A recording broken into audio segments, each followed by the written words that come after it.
Alors, je vous explique qu'est-ce qui se passe avec Google. Google, c'est une boîte qui a été fondée en 1998. Google, c'est une boîte qui a fondé au début son hégémonie sur un algorithme qui est un algorithme qui peut être considéré de machine learning, d'intelligence artificielle, qui est le fameux algorithme de PageRank.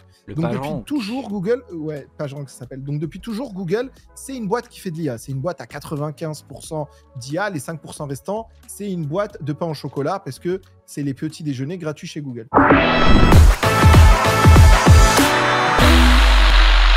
Cette boîte-là, Google, eh ben, ça fait longtemps, depuis l'avènement de ChatGPT. Au début, ils se sont dit « Ah ouais, c'est une techno qui va pas marcher, donc on va pas le faire. » Et après, ils ont dit « Ah ben, c'est une techno qui marche, donc on va le faire. Ah ben, regardez, on a réussi à faire ça. Ah ben, on va le renommer, on va l'appeler Gemini. » Ils ont renommé, je crois, 6 fois leur projet d'intelligence artificielle. Et ça, c'est parce que pourquoi est-ce qu'ils ont renommé 6 fois leur projet d'intelligence artificielle? Dites-vous que chez Google, c'est très politique. C'est-à-dire qu'en même temps, il y a plein d'équipes qui travaillent sur les mêmes sujets. Et en fait, à un moment donné, il y a une équipe qui réussit à faire un truc, il y a l'autre équipe qui réussit à faire un truc. Donc en fait, l'attention se déporte comme ça constamment. Et c'est un enfer, en fait, nous, vu de l'extérieur. Et il y a d'ailleurs l'ancien CEO de Google qui a envoyé un petit tacle à Google en mode ouais, Google, c'est un peu genre si les gens ils venaient au bureau, bah en fait, peut-être que la boîte, elle fonctionnerait un peu mieux, quoi. Parce que vraiment, Google, c'est devenu un peu... Oui, alors j'ai vu passer cette vidéo. Attends, il y a eu un article aussi qui a expliqué qu'il y a beaucoup de Googlers, d'anciens Googlers, qui se plaignent des conditions de travail dans les startups. Voilà, vas-y. Non, j'ai vu passer cette vidéo d'un des anciens, effectivement, cofondateurs de... C'est pas Sergey Brin, c'est l'autre, là. Putain, j'ai oublié son nom. Non, c'est pas un des anciens cofondateurs, c'est l'ancien CEO de Google. Ah, Schmitz, non? Ouais, exactement. Ouais, et il disait effectivement, il avait eu des mots assez durs dans une conférence dans une université récemment, voilà, à Stanford, où il disait effectivement, ouais, bah Google en ce moment c'est de la merde ce qu'ils font, et si les anges bousaient le cul et qu'ils allaient au bureau au lieu de travailler en remote, ça irait mieux, tu vois. Et qui pour moi, à titre personnel, est la plus grande boomer take de la génération. Vraiment, je crois pas du tout à ça, mais bon, il y a de l'immobilier de bureau à sauver, j'imagine, donc... Bah, je pense surtout, en fait, même si on n'y croit pas, juste la première partie de la take qui est que Google fait de la merde, c'est vrai, quoi. Je suis désolé, hein, Google, en ce moment, c'est pas ouf, quoi, d'un point de vue IA. Je vais vous montrer pour imager ça. Je pense que vous l'avez tous vu, la fameuse démo de Google. En fait, il faut savoir que Google, ils ont fait une démo de Gemini en décembre 2023. La démo de Gemini, je vais vous la partager comme ça au moins vous voyez de quoi je parle. La démo de Gemini, en fait, ils ont expliqué que non, en fait, elle était un peu trafiquée parce qu'il y a tout le monde qui disait mais votre démo, elle est bullshit de ouf, non? Oui, on l'avait vu en live, la démo, elle était super impressionnante d'ailleurs, mais ouais. Du coup, ça, c'était la démo qu'ils ont sortie en décembre 2023. C'est une démo ultra impressionnante où en fait, on voit quelqu'un qui parle à haute voix avec le modèle d'IA. Et en fait, le modèle d'IA répond aussi à haute voix tout en regardant la vidéo de la personne. D'accord? Et il y a plein de personnes qui ont dit ouais, tout trop bizarre, ça a l'air bullshité de ouf, etc. Et c'était totalement bullshit. Ça avait pas l'air bullshit. C'était totalement bullshit. Et après, Google, ils ont refait des démos au Google I.O. Ça, notamment le projet Astra, je vous montre. Ils avaient montré cette vidéo-là. Et il y a tout le monde qui disait mais arrêtez, c'est encore bullshit, genre on croit plus à vos démos. Et du coup, qu'est-ce qu'ils ont fait? Ils ont dit ouin, les gens ne croient plus à nos démos, et ben on va faire une démo en live pour vous montrer à quel point on est fort. Et devinez ce qui s'est passé. Tu l'as vu ça, Hardisque, ou pas? Non, celle-là, je l'ai pas vue, putain. Ok, en fait, là, grosso modo, je vais vous mettre les sous-titres comme ça, au moins tu vois en même temps. Et du coup, en fait, il va démontrer la possibilité de prendre des photos avec le Google Pixel pour avoir tout un tas d'informations dessus, sur la photo. Regarde, il va te montrer. Et là, ils sont grave contents, tu vois, avec ce sourire, et ils ont dit toutes les démos qu'on va faire aujourd'hui sont live. Ok. Donc là, il dit je vais juste ouvrir Gemini, prendre une photo de ça. Et demander de vérifier... Ah oui, est-ce que je suis disponible pour ce concert, sachant que c'est toutes les dates de concert d'une artiste. Ok. Exactement. Et en fait, là, something went wrong, please try again. Ah putain. Et là, c'est l'apocalypse. Il a pas vu. Et là, il a dit, OK, il y a une erreur. Donc, il y a une erreur de démo. En fait, il faut savoir qu'en informatique, il y a toujours ce qu'on appelle le démo effect. C'est-à-dire que quand tu veux faire une démo live de ton produit, ça ne fonctionne jamais. Mais ça marche pour une ESN. Ça marche pour une boîte de développement. Non, mais ça arrive à tout le monde. Attends, le nombre de keynotes qu'on a. Là, c'est Google. Non. Alors ça, je suis pas d'accord. Mais non, je suis... Attends, regarde jusqu'au bout. Non, mais je suis désolé, tu peux dire ce que tu veux. Bah, je vais dire ce que je veux. Oui, bah, tu vas dire ce que tu veux. Regarde.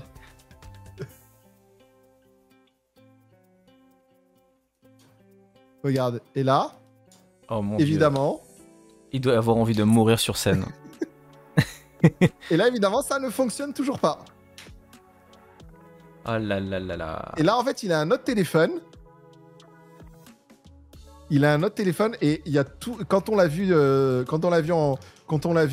mon stream, il y a tout un tas de personnes qui ont dit, en fait, c'est sûr que ce téléphone, c'était le téléphone de la dernière chance où il y a toutes les réponses embédées directement dessus sans connexion au network, tu vois.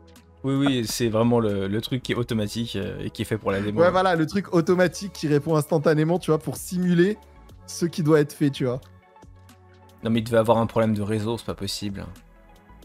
Parce que là, tu vois que ça charge, il est parti chercher une info sur internet et il la trouve pas. Là, ça marche. Ouais. Mais en fait, non, ce que j'allais dire, c'est que pour le coup, autant il y a des vrais problèmes chez Google de gestion de projet dont on va parler dans 2 minutes et tout, autant l'effet démo, attends, Microsoft dans les années 90 qui fait un blue screen en plein conférence. Microsoft encore récemment à la sortie des surfaces où le truc ne marche absolument pas pendant qu'ils mettent en avant la surface. Attends, laisse-moi terminer. Apple littéralement qui pareil ne fonctionne pas sur un Mac qui crash, c'était un iMac, je me souviens à l'époque de Steve Jobs, et à une des releases de l'iPhone qui pareil n'arrive pas à aller sur internet, et t'as Steve Jobs sur scène qui dit on est trop sur le Wi-Fi, déconnectez-vous les journalistes s'il vous plaît parce que j'arrive pas à charger des pages pour ma démo. En vrai, le fait qu'une démo foire, pour moi, ça veut absolument rien dire. Honnêtement. Je suis d'accord avec toi. Le fait qu'une démo foire en instant, dans un contexte normal, à un moment ponctuel, ok. Mais en fait, le problème, c'est quoi? Le problème, c'est que ça commence à faire beaucoup pour Google, en fait. Tu vois, c'est l'image que ça renvoie. En fait, le problème, c'est les releases. Le problème, c'est les releases qui sont pas bonnes, tu vois. Mais en fait, c'est l'image que ça renvoie de l'IA chez Google. Je t'explique. Google, en fait, pourquoi je vous fais cette news? Parce que Google, ils ont fait une annonce où ils expliquent qu'ils ont notamment super, elle est où mon truc là? Ok, attendez. Ok. Ils expliquent. Bah non, en fait, ils ont changé. C'est quoi ça, en fait? C'est pas du tout ça, la news. Create Custom Chatbot. Voilà. En fait, il y a 2 mises à jour qui ont été annoncées aujourd'hui chez Google. La première mise à jour, c'est de créer des custom gems qui avaient été annoncés au Google I.O. Et la deuxième mise à jour, c'est d'améliorer la génération d'images de Imagen 3. Et là, vous pouvez vous dire, waouh, c'est trop cool, etc. Les custom gems, c'est quoi? C'est exactement ce qu'a fait ChatGPT il y a littéralement 1 an et demi, qui s'appelle les GPT, les GPTs, etc. Et ça fonctionne pas de ouf. Et d'ailleurs, OpenAI, ils expliquent que les GPT, ça fonctionne pas de ouf. Donc, ils ont pas mis la priorité sur le développement de ces technos, quoi, grosso modo. Et Google l'annonce comme si c'était un truc juste incroyable. Deuxième truc, c'est Imagen. C'est bien gentil de dire Imagen 3, regardez ce qu'il est possible de faire, etc. avec Imagen 3. Mais si je vous dis que je me suis inscrit à l'intégralité des waiting lists d'Imagen, et j'y ai jamais eu accès. Même quand je me suis inscrit encore sur Imagen 3, you are on the list, we'll email you when it's available to you. Et je n'ai jamais eu accès à leur outil. Les amis, c'est Google. Genre, on a accès à du mid-journée, on a accès à du flux, on a accès à des trucs de fou sur toutes ces applications qui ne sont pas Google. Et Google, ils nous foutent encore des waiting lists pour utiliser ça, quoi. Et en fait, c'est là où tu vois la grosse limite des méga corporations versus les petites startups agiles, pardon. C'est qu'en fait, une petite startup qui est faite avec 5 connards qui se synchronisent sur Discord et qui sont en full remote peuvent builder beaucoup plus vite qu'une énorme corporation où, comme tu le dis, il y a beaucoup de politique interne. Pour qu'un produit soit greenlight et qu'il soit publié, ça prend un temps fou. Pour que, en fait, dans des moments en fait comme ça, c'est pour ça que les grosses boîtes elles rachètent souvent des petites boîtes. C'est parce qu'en fait, elles ont plus l'agilité de sortir des trucs facilement, rapidement et tout. Et là, on en a un exemple incroyable avec Google, quoi, qui effectivement reste figé sur place au sujet de l'IA et ne sort rien, quoi. Alors, il y a effectivement ce truc effectivement de too big to move, quoi. Mais il y a aussi un autre truc qui gangrène Google, à mon avis, c'est que Google, ils ont toujours dit on veut pas release nos modèles d'IA trop vite parce qu'on veut vérifier que ça respecte des normes éthiques, parce qu'on veut vérifier que tout fonctionne bien, etc. En fait, même cette chose qui est louable chez Google, le fait de se dire on veut avoir des modèles qui sont cool, etc., pour respecter tout un tas de choses, même quand ils font ça, ça ne fonctionne pas. Et il y a littéralement, en avril, il y a littéralement Gemini qui a généré des images très problématiques, tu vois. Et ils ont dû supprimer la faculté de Gemini de générer des gens, tu vois. Si j'arrive à retrouver la news d'ImageGen sur les faces, sur les individus. Et du coup, dans ImageGen 3, avec la nouvelle mise à jour, ils vont permettre aux gens de régénérer des visages. Et ils ont juste dû couper totalement ça. Et du coup, Google, ils sont toujours là à dire non, nous, en fait, on peut pas le release parce que, en fait, ça serait trop dangereux, machin, etc. Mais même ça, ils y arrivent pas, quoi. Et moi, ça me foudroie. Je ne comprends pas. Genre, il y a un vrai problème actuellement chez Google au niveau de l'intelligence artificielle. Et je pense qu'à un moment, il va vraiment falloir qu'ils changent tout leur mindset, quoi. C'est pas possible. Tu vois, moi, je l'ai dit à des gens qui travaillent chez Google. J'ai été invité à des events, etc. en IA. Et je leur ai dit, en vrai, les gars, je suis désolé, moi, j'ai un œil extérieur. Je vous dis la vérité. Ça va pas du tout, quoi. Je leur ai dit, heureusement que vous avez un seul truc qui vous sauve. Heureusement que vous avez DeepMind. DeepMind carry de ouf l'IA chez Google. Sans DeepMind, c'est finito pipo, tu vois. Mais je vais te dire, je suis pas du tout... Je suis pas du tout doomer quant à leur avenir, parce qu'en fait, à mon avis, ce qui va se passer, c'est qu'ils vont juste à un moment donné, soit réussir à release quelque chose, soit juste racheter une boîte, en fait. Genre, pour moi, c'est pas du tout impossible que t'aies un Midjourney qui se prenne un gros chèque de Google et finito, tu vois. Franchement, quand t'es une boîte comme ça, tu règles ses problèmes par l'argent. Ouais, tu règles ses problèmes par l'argent, mais quelle déception! Quelle déception pour tes équipes en interne qui ont travaillé sur des modèles de génération d'images. Quelle déception pour l'intégralité des fonds qui ont été investis. Quelle déception pour Google de dire, parce que ça marchait dans les années 2000, 2013, 2014, où tu avais Google, Meta, etc., qui rachetaient à tour de bras. À tour de bras, ils rachetaient. Aujourd'hui, c'est quand même les mastodons. Dire, on va racheter des boîtes tech parce qu'on avoue que... On n'est pas capable de faire de la tech, ouais. Sachant que la plupart des trucs les mieux avancés sont open source. Oui. Flux, ce qui est nouveau, ça. C'est pas le cas avant, ouais, c'est vrai. Lama, c'est open source. C'est vrai que dans les anciennes vagues technologiques, t'avais pas ce truc où l'open source était en avance absolue de tous les produits commerciaux. C'est quand même assez spécial, quoi. Et surtout que Google, aujourd'hui, ne peut plus se permettre, comme Meta, de racheter à tour de bras. Vous savez pourquoi? Les taux d'intérêt? Non, l'antitrust. Tout simplement. Oui, c'est vrai. Oui, aussi, ils vont se faire démanteler. Et oui, ils ont des positions dominantes. Ils peuvent plus se permettre de racheter tout ça. Donc en fait, ils doivent juste réussir en interne à développer le truc. Et en fait, pour le coup, ce qu'a fait Meta sur la politique, où ils se sont dit, en fait, nous, on met tout open source, on développe le truc, ça marche pas, en fait, on ouvre le truc. Google, ils ont dit, non, nous, on est un peu les big boss, on est les premiers, vous inquiétez pas, on va réussir à rattraper notre retard, ça va être ouf. Ça marche toujours pas, ils releasent des trucs, des gems, personne va les utiliser. Mais en vrai, si on doit en tirer une bonne nouvelle de ça, c'est que pour les gens qui sont étudiants en informatique dans nos chats ou qui bossent dans ce milieu-là, il va sûrement y avoir une énorme bidding war sur des grosses boîtes comme ça, Google et tout machin, pour choper des ingénieurs qualifiés à des salaires mirobolants parce qu'ils ont besoin de rattraper leur retard. Donc en vrai, ça peut être un bon moment d'aller chercher des jobs dans les prochaines années parce qu'en fait, ils ont besoin d'ingénieurs qualifiés parce qu'ils sont en retard de fou, tu vois. Il y a aussi, on peut aussi en tirer une bonne nouvelle, tu vois. Ah oui, mais clairement.